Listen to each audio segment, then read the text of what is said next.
Paradoxical Sajid পর্ব ৬ নীলাঞ্জনদা মনে প্রাণে একজন খাঁটি বাংলাদেশী। বাংলাদেশের স্বাধীনতা মুক্তিসংগ্রামকে তিনি কোনো কিছুর সাথে কম্প্রোমাইজ করতে রাজি নন। সাজিদের সাথে নীলাঞ্জনদার খুবই ভালো সম্পর্ক। নীলাঞ্জনদাকে আমরা ভালোবেসে নীলুদা বলেই ডাকি। উনি একাধারে কবি, রাজনীতিবিদ ও সাংবাদিক। আজকে সাজিদের সাথে নীলুদার একটি বিশেষ আলাপ হবে। কয়েকদিন আগে নীলুদা ব্লগে আল কোরআনের একটি আয়াতকে সন্ত্রাসবাদী আয়াত বলে কটাক্ষ করে পোস্ট করেছে। সেই ব্যাপারে সুরাহা করতে নিজ থেকেই নীলুদার বাসায় যাচ্ছি আমরা বিকেল ৪টে নীলুদার বাসার উদ্দেশ্যে রওনা দিলাম। ওনার বাসায় এর আগে কখনো আসিনি। ওনার সাথে দেখা হতো প্রেস ক্লাব আর বিভিন্ন প্রোগ্রামে। তবে উনি যে নীলক্ষেতে থাকেন সেটা জানি। নীলক্ষেতে এসে সাজিব নীলুদাকে ফোন দিল। ওপাশ থেকে সুন্দর একটি রিংটোন বেজে উঠল। রিংটোনে সেট করা ছিল বঙ্গবন্ধু শেখ মুজিবুর রহমানের ৭ই মার্চের সেই বিখ্যাত ভাষণ। সাজিদ ফোনের লাউডস্পিকার অন করে দিল। আমরা আবার শুনলাম বঙ্গবন্ধুর সেই চিরচেনা ভাষণ। বঙ্গবন্ধু বলছেন, আমরা তাদের ভাতে মারব, আমরা তাদের পানিতে মারব। এবারের সংগ্রাম আমাদের মুক্তির সংগ্রাম, এবারের সংগ্রাম আমাদের স্বাধীনতার সংগ্রাম। পরপর দুবার রিং হওয়ার পর তৃতীয়বারে নীলুদা ফোন রিসিভ করলেন। সাজিদকে নীলুদা ভালোভাবে বাসার ঠিকানা বুঝিয়ে দিলেন। আমরা ঠিকঠাক পৌঁছে গেলাম। বাইরে থেকে কলিং বেল বাজতেই বুড়ো মতো এক ভদ্রলোক দরজা খুলে দিল। আমরা ভেতরে গেলাম। বলেনি আমরা যে উদ্দেশ্যে এখানে এসেছি সেটা নীলুদাকে জানানো হয়নি। নীলুদার একটি গুণের কথা বলা হয়নি। কবিতা লেখা এবং সাংবাদিকতার পাশাপাশি নীলুদা খুব ভালো ছবিও আঁকেন। আমরা ঘরে প্রবেশ করা মাত্রই বুড়ো লোকটি আমাদের সোজা নীলুদার রুমে নিয়ে গেল। মনে হয় ওনার ওপর এই নির্দেশই ছিল। আমরা নীলুদার রুমে এসে দেখি উনি ছবি আঁকছেন, মুক্তিযুদ্ধের ছবি। প্রায়ই আঁকা হয়ে গেছে। জলপাই রঙা পোশাকের একজন মিলিটারির বাম হাতে একটি রাইফেল, একজন অর্ধনগ্ন মহিলার চুল ভোলা। মহিলা বেঁচে নেই। মিলিটারিটা মহিলাকে টেনে নিয়ে যাচ্ছে। মনে হয় ভাগাড়ে নিক্ষেপ করবে, এরকম কিছু। পাশেই একটি ডাস্টবিন টাইপ কিছু, ৪টে কাক বসে আছে সেটার ওপর। জয়নুলের দুর্ভিক্ষ ছবিটার মতোই। আমাদের দিকে না ফিরেই নীলুদা বললেন, কিরে, এত ঘটা করে দেখা করতে এসেছিস যে? সাজিদ বলল, ও মা, তোমার সাথে দেখা হয় না কতদিন, দেখতে মন চাইল বলে চলে এলাম। ডিস্টার্ব করেছি বুঝি? আরে না না, তা বলিনি। এটুকু বলে নীলুদা ঘাড় ভুড়িয়ে আমাদের দিকে তাকাল। আমাকে দেখে নীলুদা বলে উঠল, আরিফ না? সাজিদ বলল, ওরে বাবা, আজ দেখি আমার বাসায় চাঁদের হাট। তুমি তো জম্পেশ কবিতা লিখো ভাই আরিফ। বিচিত্রায় তোমার কবিতা আমি প্রায়ই পড়ি। নীলুদার মুখে এরকম কথা শুনে আমি লজ্জায় মরে যাচ্ছিলাম।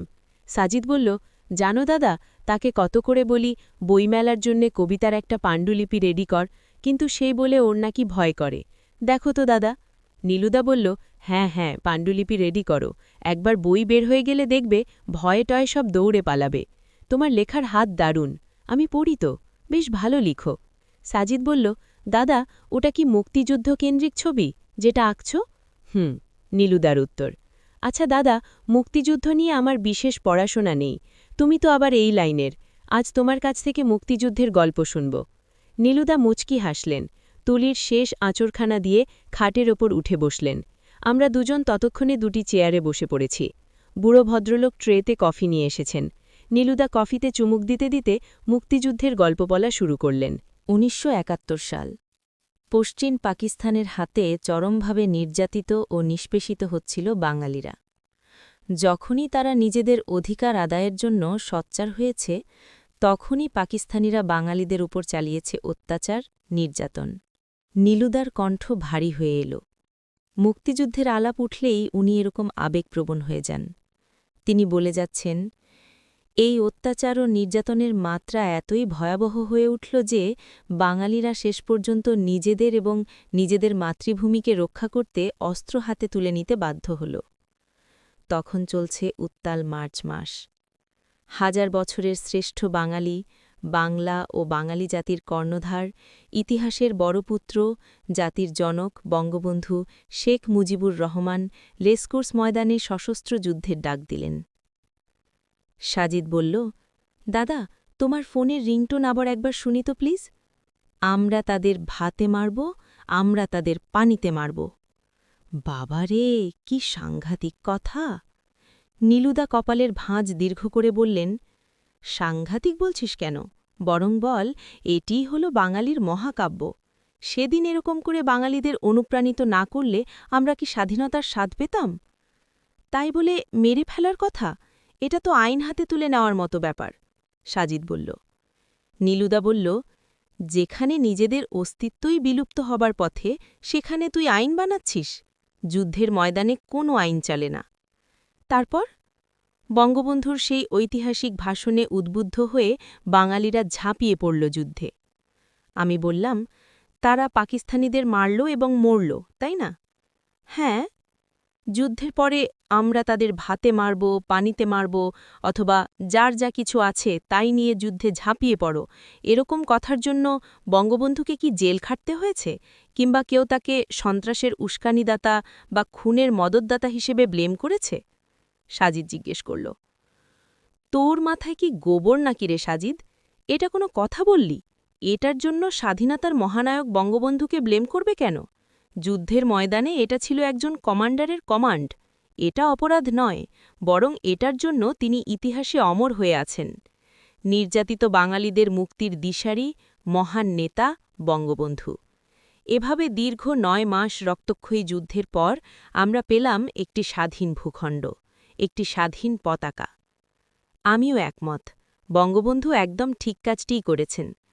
আচ্ছা দাদা, ঠিক একই কাজ, অর্থাৎ নির্যাতিত, নিষ্পেষিত, দলিত মানুষের অধিকার আদায়ের জন্য পৃথিবীর অন্য কোথাও যদি অন্য কোনো নেতা এরকম কথা বলে, তাহলে তুমি কি মনে করবে?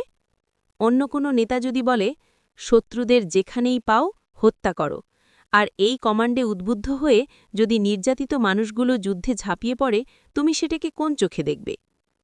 অবশ্যই আমি ওই নেতার পক্ষে থাকব এবং তার এই কথার, এই কাজের প্রশংসা করব।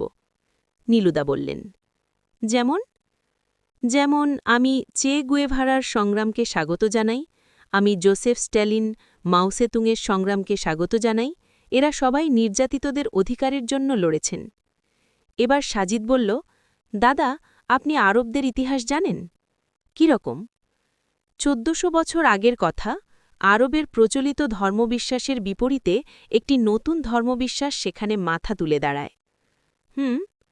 কিছু মানুষ স্বেচ্ছায় কোনো রকম জোর জবরদস্তি ছাড়াই এই ধর্মটির প্রতি অনুরাগী হয়ে পড়ে। তারা দলে দলে এই ধর্মবিশ্বাস মেনে নিতে শুরু করে, কিন্তু সমাজপতিদের এটা সহ্য হয়নি। যারা যারা এই ধর্মটিকে মেনে নিচ্ছিল, তাদের উপরই নেমে আসছিল অকথ্য নির্যাতন। বুকের উপর পাথর তুলে দেওয়া, ঢটের পেছনে রশি দিয়ে বেঁধে মরুভূমিতে ঘুরানো, গর্দান নিয়ে নেওয়ার এত ঘটনাসহ আরও কত কি। এক পর্যায়ে এই ধর্মের প্রচারক এবং তার সঙ্গী সাথীদের দেশোচ্ছাড়া করা হল। এমন কোনো নির্যাতন নেই যা তাদের উপর নেমে আসে। স্বদেশহারা, স্বজনহারা হয়ে তারা তখন বিধ্বস্ত। ৭১ আমাদের শত্রু যেমন পাকিস্তান, ১৪০০ বছর আগের সে সময়টায় মুসলিমদের শত্রু ছিল মুশারেক। তাহলে এই অত্যাচার, নির্যাতনের বিরুদ্ধে দাঁড়িয়ে তাদের নেতা যদি ঘোষণা দেয়, তোমরা মুশরিকদের যেখানেই পাও হত্যা করো, তাহলে দাদা, এতে কি কোনো অপরাধ, কোনো সন্ত্রাসবাদ প্রকাশ পায়? নীলুদা চুপ করে আছে। সাজিদ বলে যেতে লাগল, বঙ্গবন্ধুর আমরা তাদের ভাতে মারব, পানিতে মারব যদি বাঙালির মহাকাব্য হয়, এটা যদি সন্ত্রাসবাদী উস্কানি না হয়, তাহলে আরেকটি যুদ্ধের ঘোষণাস্বরূপ বলা, তোমরা মুশরিকদের যেখানেই পাও হত্যা করো, এই কথাটা কেন সন্ত্রাসবাদী কথা হবে? এটি কেন জঙ্গিবাদের উস্কানি হবে? হত্যার নির্দেশ দেওয়ার পরের আয়াতেই বলা আছে, মুশরিকদের কেউ যদি তোমাদের কাছে আশ্রয় প্রার্থনা করে, তাদের নিরাপদ স্থানে আশ্রয় দাও।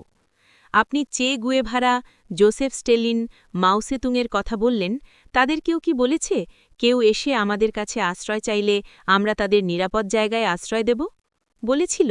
বলেনি। পৃথিবীর কোনো কমান্ডার শত্রুদের এরকম নিরাপদ আশ্রয় দেওয়ার কথা বলেনি, বরং নির্দেশ দেয়, দেখা মাত্রই গুলি করো। নীলুদা বলল, সাজিদ বলল, দাদা, কোরআনে আরও আছে, যে বিনা অপরাধে কোনো নির্দোষ ব্যক্তিকে খুন করল, সে যেন পুরো মানব জাতিকেই খুন করল। এরকম একটি কথা পৃথিবীর কোনো মানুষ, কোনো নেতা, কোনো গ্রন্থে কি আছে? নেই। ৭১ জালিম পাকিস্তানিদের মারার ঘোষণা দিয়ে বঙ্গবন্ধু আমাদের কাছে মহানায়ক। তাহলে ১৪০০ বছর আগে এরকম ঘোষণা আরেকজন দিয়ে থাকলে তিনি কেন খলনায়ক হবেন, অপরাধী হবেন? একই কথা একই নির্দেশের জন্য আপনি একজনকে মহামানব মনে করেন, অন্যজনকে মনে করেন সন্ত্রাসী। কেন দাদা? স্রেফ কি ধর্মবিরোধিতার জন্য? একজনের এরকম ঘোষণাকে ফোনের রিংটোন করে রেখেছেন, অন্যজনের এরকম ঘোষণাকে সন্ত্রাসবাদী কথাবার্তা, জঙ্গিবাদী কথাবার্তা বলে কটাক্ষ করে লেখা লিখেন। কেন? এটা কি ফেয়ার দাদা? আসলে আমি এমন করে বলিনি। নীলুদা কিছুটা একমত। সাজিদ বলল, দাদা, অনেক নাস্তিককে কোরআনের একটি আয়াতকে অন্য আয়াতের সাথে কন্ট্রাডিক্টরি বলতে দেখেছি, অথচ তারা কোনোদিনও সূরা তাওবার তোমরা মুশরিকদের যেখানেই পাও হত্যা করো এটাকে সূরা মায়েদার যে নিরাপরাধ কোনো ব্যক্তিকে হত্যা করল সে যেন পুরো মানবজাতিকেই হত্যা করল, এটার সাথে কন্ট্রাডিক্টরি বলতে দেখি না। অথচ সেভাবে ভাবলে এই দুই আয়াতে দুরকম কথা বলা হচ্ছে। একবার মেরে ফেলতে বলছে, আরেকবার বলছে মারলে পুরো মানবজাতিকে হত্যা করার মতো চরম পাপ হবে। কিন্তু তবুও নাস্তিকরা এই দুটোকে এক পালায় এনে কথা বলে না। কেন বলে না? কারণ তারাও জানে দুটো আয়াত নাজিলের প্রেক্ষাপট সম্পূর্ণ ভিন্ন। এই দুটোকে এক করে বলতে গেলেই নাস্তিকরা ধরা পড়বে, তাই বলে না। নীলুদা সব শুনলেন, শুনে বললেন, এর জন্যে বুঝি মুক্তিযুদ্ধের গল্প শুনতে এসেছিলি? না দাদা, শুধু ডাবল স্ট্যান্ডবাজিটা উপলব্ধি করাতে এসেছি। হা হা হা। স্রেফ ধালো সম্পর্ক বলেই নীলুদা সেদিন রাগ করেননি হয়তো।